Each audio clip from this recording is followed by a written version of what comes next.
आप जितने साथी हो दो तरह से आया। एक तो वो जिन्होंने 2 अक्टूबर का जो अपना जलसा था, रैली थी, सम्मेलन था, कार्यक्रम था, उसमें बढ़ चढ़ के भाग लिया, वो साथी आया। और हमने सारे हिसार जिले का पीछे 1 हफ्ता पहले हिसार में उन सभी साथियों का धन्यवाद करने के लिए चाय पे बुलाया था। कुछ अपने भी आदमी यहां से गए थे तो हमारे पास टेलीफोन आने लगे, अच्छा ये फलाना है, ले गया था गाड़ी तो मैं भी भर के ले गया था, बात तो ठीक है। तो फिर मैंने ये कहा कि भाई उचाने के जितने भी हमारे साथी हैं और जींद के, दुलाना के, नरवाना के, कलायत के, सफीदों के जितने हमारे प्रमुख साथी हैं, उनको भी हम हाथ जोड़ के उनका धन्यवाद करना चाहेंगे। उनको बुलाओ तो ये 26 तारीख तय हुई कि 26 को हम सभी उन साथियों को बुलाएंगे। और दूसरे वो साथी आए हैं जो ब्रजेंद्र सिंह आपके जो एमपी हैं, इन्होंने 65 गांव में आपके 2 तारीख के प्रोग्राम से पहले सैकड़ों मोटरसाइकिल और स्कूटरों के साथ 65 गांव का दौरा किया। और दौरा जो है इनका सफल रहा। मैं ये कहता हूं कि ये रैली इतनी बड़ी रैली हुई है, इसमें लोगों का और अपने साथियों का तो साथ था ही, लेकिन कई ऐसे भी साथी होते हैं जिनके चाह चढ़ता है और वही इतना रोड़ा मोटरसाइकिल वाला है तो आगे और तो मेरा निकेट सौदा पाओगा, तो वो भी जुड़े आपके साथ। और इसलिए उस यात्रा से भी 2 तारीख का प्रोग्राम सफल हुआ। वो साथी भी आए हैं। आज एमपी आपके उन साथियों को जो मोटरसाइकिल पे या स्कूटर पे चलते हैं, उनको टोपा, जिसकी व्याख्या इन्होंने की कि ये पहनना जरूरी है और ये सही बात है। इन्होंने तो डायना जो इंग्लैंड की महारानी बनने वाली थी, उसकी मृत्यु के बारे में कहा। अभी हमारे देश में भी साइरस मिस्त्री है ना, वो साइरस मिस्त्री और एक उनके साथ और बैठे थे और उनकी धर्मपत्नी और जो चलाने वाले थे वो 2 आगे थे, 2 पीछे बैठे थे। 2 आगे वाले ने तो पेटी बांध रखी थी, उनका कुछ नहीं बिगड़ा। जो पीछे थे उन्हें पेटी बांध दी थी। एक्सीडेंट होते ही, दुर्घटना होते ही वो उछल के बाहर पड़े और मर गए। तो इसलिए आज जिंदगी जरूरी है और जिंदगी जीना ये परमात्मा ने आपको दिए। और इस साइंस ने, इस विज्ञान ने, इस टेक्नोलॉजी ने, इस तकनीक ने बहुत अच्छी चीजें भी दी हैं, लेकिन मरण की भी चीज दे दी। मेरे को अभी तक याद है 1984 में, आज से लगभग 38 साल पहले, ये छोटी मारुति गाड़ी, छोटी आई थी उस टाइम, ये जब बिकने लगी तो शुरू में जवान छोरा ने खरीदी। और सब आड़के की बात बता रहा हूं मैं। सब आड़के में जो गाड़ी खरीदने वाले जवान थे उसमें ज्यादातर मंडी के बच्चे भी थे जवान। 15 दिन में 17 बच्चों की मौत हुई एक्सीडेंट से, क्योंकि वो तो जब चालन आ गया है तो जो सोचा आदमी हवा हो जाए और नई गाड़ी, भाषण में उसका कोई मुकाबला नहीं, लेकिन जो बढ़िया था, स्वाद भी आया था, मरण में भी फिर कसर नहीं छोड़ रही थी वो। तो इसलिए ये फैसला किया आपके एमपी ने कि मैं उन बच्चों को सबको ये बांटूंगा ताकि वो अपनी रक्षा कर सकें। और ये सही बात है कि भगवान ने आपको इस धरती पे उतारा है, तो धरती पे उतर के जहां आपकी सामाजिक जिम्मेदारी है उनको तो निभाओ। सामाजिक या राजनीतिक जिम्मेदारी है कि भाई एमपी साहब कह रहे हैं आओ मेरे साथ और रैली जो 2 तारीख की होगी उसके लिए मोटरसाइकिल से यात्रा करेंगे। वो तो राजनीतिक जिम्मेदारी आपने अपने एमपी के साथ मिलकर पूरी की, लेकिन उसमें एक भी रूप चूक हो जाए तो यूं गुण तो नहीं गाओगा कोई, क्योंकि इसने तो छोरा मरवा दिया।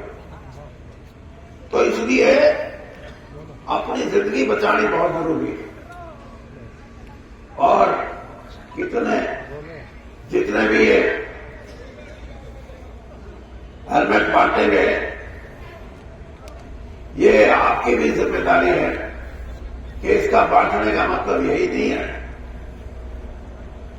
क्योंकि मंदिर में गुरुद्वारे में जब प्रसाद मिला है ना तो कई तो थोड़ा सा खा के दूसरे ने दे दे, तो ये जो नहीं है दूसरे ने देने का मतलब घरा धर दो ले जाके, क्योंकि उसमें लिख रखा है कि ये एमपी हिसार ने ब्रजेंद्र सिंह ने हमारे को दिया, लेकिन इसका इस्तेमाल करना।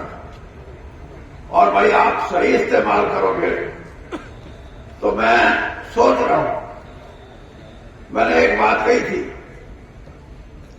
हमारी हांसी में मीटिंग थी साथियों की इस रैली की तैयारी में।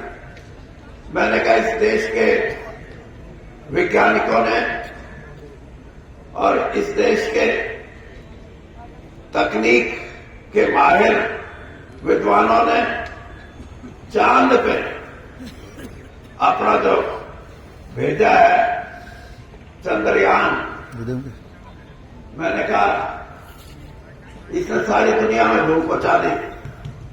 मैंने कहा ये 2 तारीख वाली रैली तगड़ी कर दो, तो मैंने कहा ये हरियाणा का चंद्रयान बढ़ेगा, सब कुछ उतर पतर हो जाएगा। और ये पहली बार है, वैसे तो मेरी किस्मत में लिख रखा है कि जब राज में हो जब तो रैली छोटी होया करे, और जब बिना राज आए उसमें बेरा निकले तक के सौदा आ रहा है। तो ये या इसी थी, इसे ये जो ब्रजेंद्र सिंह बता रहा है, बकरी वाला जो बात बताई थी, लेकिन इस कहानी में और अपनी में थोड़ा फर्क है। इस कहानी में तो वो छोटा बच्चा है था शेर का, अपने वाली जो राजनीतिक कहानी में तो पड़ा है बकरी बना की सोच रहे न्यू मैं थोड़ा काबू हूं। और राजनीतिक मान्यताएं हैं ये कि हम किसी के दम के राजनीति नहीं करते, खुल के राजनीति करते हैं, ईमानदारी की राजनीति करते हैं, सच्चाई की राजनीति करते हैं। और हमेशा मेरा ये सिद्धांत रहा है कि हमेशा गरीब के साथ खड़े होकर लड़ाई लड़ते हैं। मेरे को इसलिए नुकसान भी उठाना पड़ा। कोई कहो ना, या जो रैली थी या इसमें भी जो बोले 2 करोड़ खर्च होंगे, मैं मखा 2 करोड़ खड़े तो ले आवांगे, कोई ठगी बगी तो करी नहीं, जो मेरा होता था थोड़ी थोड़ी करे लेते। लेकिन मेरे साथियों ने जहां आपने दिन रात मेहनत करके बिना झंडे के और बिना डंडे की और बिना नेता की, ये अपने वाले मैं तो जानू भाई के तब मैंने के पूछा करो यूं कह के कौन आओगा? अरे मखा मेरे तो बड़ा कोई आओगा। अपने आदमी को आप छोटा मान के चलते हो, ये भी कोई समझदारी की बात नहीं। आज 2 तारीख की रैली की वजह से मैं इसीलिए मैंने ये बात कही। मैंने कहा मेरा एक ध्येय था, एक उद्देश्य था कि हमारे कार्यकर्ता जो अपने आप को जैसे कि कमजोर समझने लगे थे कि यदि कुछ करो, कांग्रेस में चले जाओ, कोई कहे अकिन ने बीजेपी वाला ने देखो, कोई कहे न्यारी पार्टी बना लो, कोई कहे चौटाला साहब और आप और फलाना दल और बल सब इकट्ठे हो जाओ। ये बात क्यों करते थे आप? क्योंकि आपका भी कहीं ना कहीं ये था मामला कुछ ढीला सा हो रहा है। और मेरा ये था, मैं महा जो तुम बात करो, ये बात कमजोरी की होती है। पहले तगड़े हो जाओ, फिर हमने नहीं करनी, फिर वो दूसरे करेंगे। अमरिंदर सिंह से कह रहे हुए ठीक है, कोई कहेगा आजा हमारे साथ आ जाए, कांग्रेस में आ जाए, फलाने में आ जाए। ये ताकत लोगों की ताकत दी हुई होती है और लोगों ने ये बात साबित कर दी कि राजनीति में जो लोग ईमानदारी से खड़े होकर अपनी राजनीति करते हैं, जो कमेरे वर्ग के साथ, किसान के साथ खड़े होकर राजनीति करते हैं, जो बेईमानी से हटके राजनीति करते हैं, जो सच्चाई और ईमानदारी की राजनीति करते हैं, उनसे लोग कभी पीछे नहीं हटते। हाँ, यह बात तो हो जाए कई बार, बदली करानी नदी थोड़ा है, बताया हूं मकान भाई जाओ खूब जाओ, अके मेरा नौकरी का दाल अंजा मखा जो भी लाओ मखा, लेकिन थोक में तो हम जब आप और हम मिलकर तगड़ाई करेंगे, जब थोक में होंगी। ये बात बिना अपनी ताकत के कोई नहीं कहता। अपनी आपकी ताकत नहीं है तो लोग भी समझते हैं, करने वाले भी, कि ये कमजोर लोग हैं, कि करो ना करो कोई फर्क नहीं पड़ता। और इसीलिए एक ताकत आपने अपनी इकट्ठी की है और इस ताकत का असर देखना। असल में तो पहले देख रहे थे, ये इलेक्शन आगे 4-5 राज्यों में ना तो हमने स्वाद आना एक में शुरू हो जाता, लेकिन चलो 1-1.5 महीने बाद स्वाद आना शुरू कर लियो, कोई फर्क नहीं पड़ता। तो आपकी ताकत से ही एक संघर्ष की राजनीति, एक लोगों की राजनीति करने के लिए आदमी का मन बनता है, तगड़ा होता है आदमी, और उस तगड़ाई में हम ये काम जारी रखेंगे। मैं तो ऐसा चाहता हूं कि हरियाणा में 6,500 से ऊपर गांव हैं,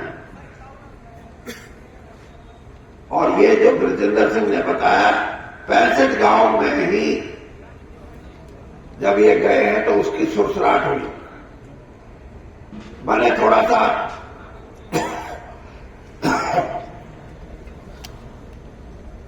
हिसाब किताब मालूम दो। मैं हरियाणा के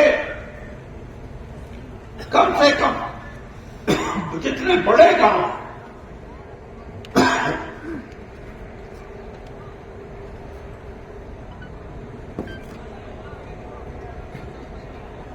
चाहे 1500 गांव, चाहे 2000 हो, चाहे 3000 हो, ऐसा तूफान उठाएंगे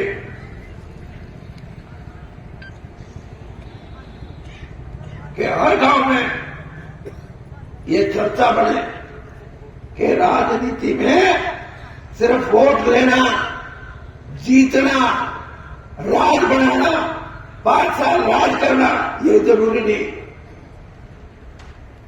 सबसे जरूरी है राजनीति से ऊपर उठकर गरीब को कुर्सी चीज चाहिए, किसान को क्या चाहिए, उसका हक उसको मिले ना मिले। ये जो नौजवान बच्चे हैं ये विदेशों में जा रहे हैं, मेरा नहीं क्या क्या कठिनाई कितने जुल्म सहने पड़ते हैं जहाजों में जाकर। यहां मां बाप की लड़ाई होती है, क्या इन नौजवान बच्चों के लिए रोजगार, और रोजगार देश में नहीं तो विदेशों में भी भेजे जाए तो उनके रोजगार के लिए व्यवस्थित तरीका हो, ताकि कोई मेरे हरियाणा से जाए तो दूसरे देश में उसका सम्मान हो, ये ना हो भाई तू चोर है, चक्का है, कौन है। तेरी सरकार में तो ऐसी सरकार हो जो भी हमारा बच्चा जाए वो सर्टिफिकेट लेके जाए कि ये हमारा बच्चा है, ईमानदार है और ये अपनी आजीविका के लिए या अपनी पढ़ाई के लिए आपके देश में आया है, इसको पूरा मान सम्मान मिलना चाहिए वो। और भाई मैं तो पहले ही कह चुका हूं, ये भी मैं आवाज उठाई है कि महिलाओं के सशक्तिकरण, महिलाओं को ताकत देने का भी एक तरीका है कि हरियाणा में अगर 3 लाख कर्मचारी और अधिकारी हैं, उसमें अगर 50,000 60,000 महिला कर्मचारी अधिकारी हैं, आगे भी महिलाओं की संख्या बढ़े तो उनकी भी, मेरे को अगर मैं एमएलए बनूं या जो एमएलए है उन्हें 2 लाख मिले तो महिला को 33% फालतू दे दो। कोई पुलिस में है उसके सिपाही को 30,000 मिले तो उसको 40 दे दो। महिलाओं का आर्थिक तौर पे रुपया पैसा जब इन पे होगा तो मां बाप तो खुश होंगे, ससुराल वाले भी, वह मार दी, वह काट दी, वह गोली खा गई, उसने फांसी दे दी, ये सारे दोष ये नहीं है। दोष ये है कि महिलाओं को आर्थिक तौर पे कोई ऐसी ताकत नहीं जिससे कि वो महिला अपने घर में, अपने ससुराल में भी अपनी बात को कह सके कि मैं भी कमा के लाती हूं और मैं अपने घर वाले से ज्यादा कमा के जाती हूं क्योंकि मेरी सरकार ने मेरा सम्मान किया। इसी तरह डॉक्टर हैं, गांव में डॉक्टरों की कोई सुविधा नहीं, अच्छे स्कूल हैं तो बड़े बड़े शहरों में हैं, उनके लिए कोई सुविधा नहीं है। गांव के बच्चे उस पढ़ाई को पढ़ ही नहीं सकते जो बड़े बड़े बच्चे हैं। ये ब्रिजेंद्र बैठा, ये आईएएस के इम्तिहान में जिसमें 7 लाख बच्चे इम्तिहान देते हैं और फिर एक बड़ा इम्तिहान हुआ है उसमें छटाई हो जाए बनकरी और फिर 600-700 लेने हो तो 7 लाख में से 2,000 का इंटरव्यू हो और उसमें फिर 600-700 छटे, 7 लाख बच्चों में छटाई करके विजेंद्र सिंह पहले 10 में उसका 9वां नंबर था, 9वां नंबर। लेकिन ये क्यों था? मैं इसलिए कह रहा हूं पढ़ाई कितनी, पढ़ाई में फर्क कितना। मेरे को राजीव गांधी जी लेके गए थे, मैं यहां मंत्री था हरियाणा में 1984 में जब इंदिरा जी की हत्या हुई तो उन्होंने कहा वीरेंद्र से अब तुम यहां आओ दिल्ली में। मैं मंत्री था, जी तो नहीं कर रहा था, लेकिन राजीव और मेरे से बहुत स्नेह रखते थे। मैंने कहा जी अच्छा है। मैं जीत के गया, 8 साल रहा, ये बच्चे भी वहां अच्छे स्कूलों में पढ़े और फिर मैं अगला इलेक्शन हार गया तो मैंने कहा बच्चे वो उठते तो प्रेमलता ने कहा नहीं, बच्चे अच्छे स्कूल अच्छे कॉलेज में हैं, यहीं पढ़ने दो। मैं ये बात इसलिए कह रहा हूं कि अगर ये ब्रिजेंद्र सिंह दिल्ली के उन स्कूल और कॉलेजों में नहीं पढ़ता तो ये भी किसी दफ्तर का क्लर्क होता, आईएएस अफसर नहीं बन सकता था, क्योंकि गांव की पढ़ाई में भी बड़ा भारी फर्क है। इस फर्क को मिटाना है तो मैं ये चाहता हूं हजारों मोटरसाइकिलों की यात्राएं हम करेंगे, सारे हरियाणा को उठा देंगे कि ये है असली बात, ये हमारी करो, तब हरियाणा जगेगा, तब हरियाणा में क्रांति आएगी। हमारे बच्चों को रोजगार नहीं है, और रोजगार है तो चपरासी का चौकीदार का रोजगार नहीं। और चपरासी चौकीदार में भी जो कि इनका इंटरव्यू तो लेना नहीं, इनका तो पर्चा लेना है। मगर पर्चा अच्छा करने वाले होते तो दायरे दायरे क्यों आपके आप पे लग जाते थे। यानी छोटी नौकरियों के लिए भी मुख्यमंत्री जी भी मेरे को कहते हैं। अब ये मैं कहा आपने ये बातें समझनी पड़ेंगी। गरीब का मतलब सिर्फ गरीब नहीं है, गरीब का मतलब ये है उसका बच्चा भी गरीब है, उसकी पढ़ाई भी अच्छी नहीं है। वो विद्वान, हाँ लाख में कोई हो जाए विद्वान तो अलग बात, लेकिन सारे पढ़ाई के हिसाब से जितना गरीब होगा उसकी पढ़ाई भी उतनी हिसाब से चलेगी।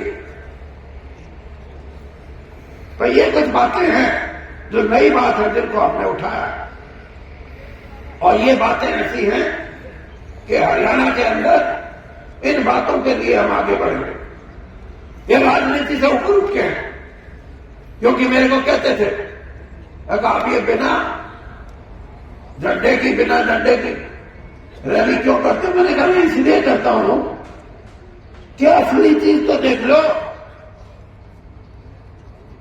कि आज भूखमरी है नहीं है, गरीबी है नहीं है, किसान शोषण में कर्जे में है या नहीं है, गरीब आदमी को अपनी रोज की रोटी कमाने के लिए दिन रात मेहनत करनी पड़ती है, लेकिन फिर भी रुपए पैसे के हिसाब से उसको कोई ऊपर नहीं उठाना चाहता। जो सोचते हैं बस टुकड़ा फेंकते रहो, जीन का तो इनका ब्याज कर दो, इनने उस पर ना बढ़ दो। इन ताकतों के खिलाफ लड़ाई लड़नी, और जो 36 बिरादरी को बांटने की बात करती हैं उन ताकतों के खिलाफ लड़ाई लड़नी है। तो ये कुछ बातें हैं जिनको लेके हम चले हैं, और मेरे को पूरा यकीन है ऊपर वाले का आशीर्वाद रहा तो मैं ठीक ठाक रहा। तो मैं एक बात बता दूं, एक नई सोच हरियाणा के अंदर पैदा होगी, और उस नई सोच से ही हरियाणा ऊपर बढ़ेगा। उसको कौन बढ़ाएगा ये भी ऊपर वाले को पता है। ये इस तरह नहीं है तेरे 2,500 में पेंशन मैंने वोट दे दियो 5 कर देंगे, तीसरा होगा 5 बोल गया, होने के लिए 6 देंगे, और फिर कोई बनाए पाछे रह जाएगा तो लिखेगा इनका मैं करूंगा तोड़, छोटो रहे 5 नहीं 6 नहीं 11 दूंगा। ये जो चीजें हैं ये गरीबी दूर नहीं कर सकती। ये चीजें इंसान को ऊपर उठा नहीं सकती। उसकी आर्थिक ताकत, आज किसान की आर्थिक ताकत क्या है? ये मेरी धर्मपत्नी है, मेरी जमीन का हिसाब किताब यही करती है। बटाई पर जो देगा ना या ठेके पर, तो या गरीब के कितने मिल देंगे। मेरे मकान गेहूं के कितने बताया है? 150। हाँ 150 बताया, मगर तुम भी 150 के हिसाब से फालतू मांगी। क्यों है ये इसलिए है कि मैं आज भी ये मानता हूं कि जो पेट भरता है 140 करोड़ इस देशवासियों का, खेत में मेहनत करता है, चाहे किसान है चाहे खमेरा है, और दुनिया के दूसरे देशों को अपना उगाया हुआ फसल दूसरे देशों को बेचता है, पैसे कमाते हैं। वो पैसे सिर्फ वो कमाते हैं जिन्हें खेत देखा ही नहीं, और कमाने वाले का हिस्सा नहीं, जो खोते है, भाव है, बोर है। तो इसलिए ये एक लंबी लड़ाई, इस लड़ाई को लड़ेंगे।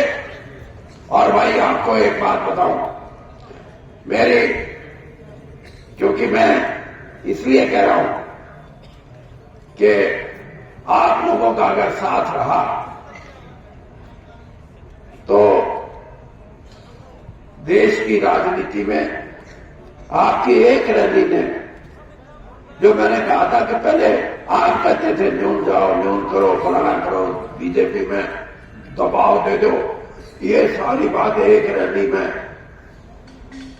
होड़ी शुरू हो गई थी और 2-3 और कितने गार्ड दिए मैंने लट। तो ये जो ईद दगा ठाए फिर है ना, एक अड़े कांग्रेस का दफ्तर खोल रखा है, पूछा मैं अपने साथी चौधरी साहब बोलो हो, टेलीफोन कर रहा है, हाँ बोलो, कांग्रेस की मीटिंग होना, बोला फिर आदमी इतने आ रहे हैं जो जलसा हो रहा हो, वहां खड़ा हुआ है अब वो दफ्तर में, मखा तू दफ्तर में बैठे लोगों ने जलसा मानना है तो फिर तो जरूर होगा। ये मैं बात इसलिए कह रहा हूं कि आपको समझ नहीं ये बात,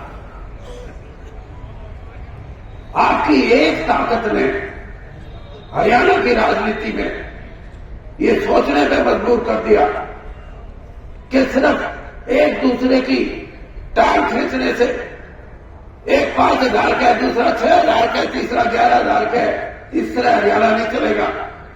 हरियाणा के लोगों की आर्थिक स्थिति है वो भी गरीब की, जो दिहाड़ीदार है। मैंने ये भी सोचा कि जो गरीब से गरीब आदमी जो दिहाड़ी का काम करता है उसका भी एक पैमाना होना चाहिए। पैमाना क्या?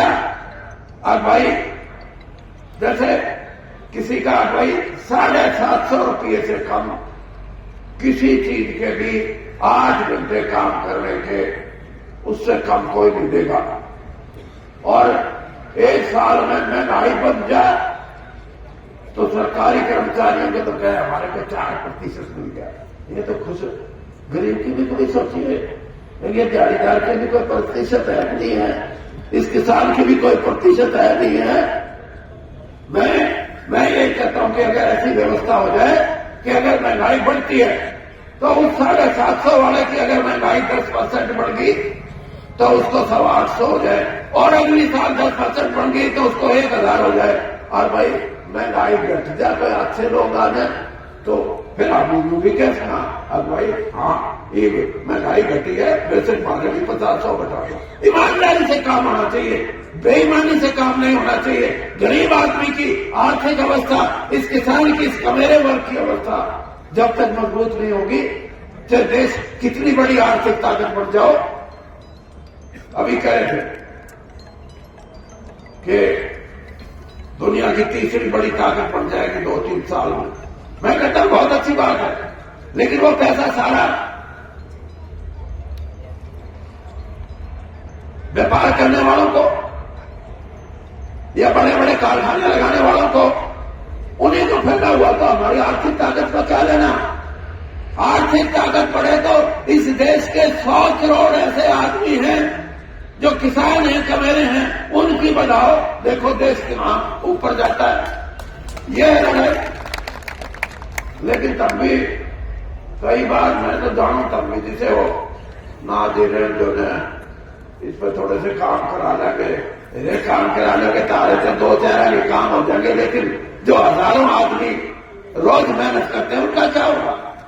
तो इसलिए भाई आज मैं हाथ जोड़ के आपका धन्यवाद करने आया हूं, और मैंने ये भी बता दिया कि ये जो आगे सिलसिला चलेगा इसमें भी आप बढ़ चढ़ के हिस्सा लेना। राजनीतिक तौर पे मैं ये समझता हूं जितना आप ज्यादा हिस्सा लोगे, राजनीति आपके घर में आएगी, आपके घर में आएगी। धन्यवाद।